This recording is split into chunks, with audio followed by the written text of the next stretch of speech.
NATO allies consider sending tanks to Kyiv as U.S. readies $2.5 billion in military aid.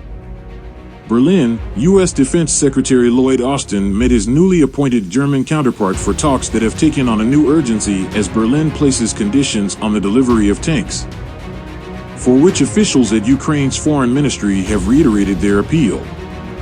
German Chancellor Olaf Scholz stressed in a call with President Biden that in order for Germany to unlock a package of Leopard 2 tanks for Ukraine, Washington should send tanks, too.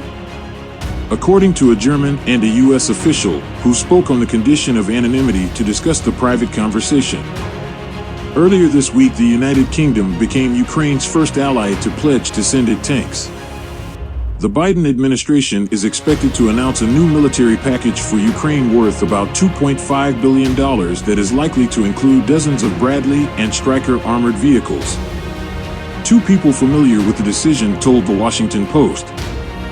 The package will also include restocking of ammunition for howitzers and rocket artillery, as well as more mine-resistant vehicles, the people said. Here's the latest on the war and its ripple effects across the globe. Key developments.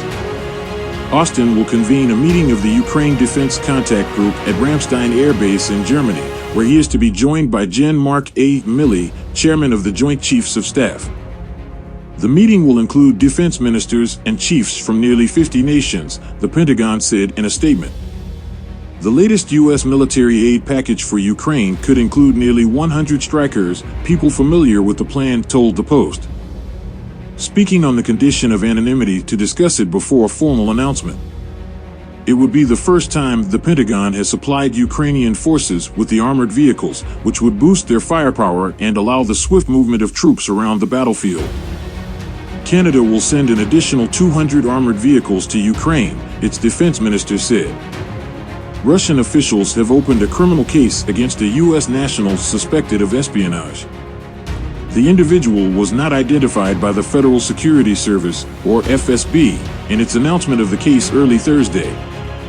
The State Department did not immediately respond to a request for comment, and it was not clear whether the U.S. national has been detained by Russian authorities.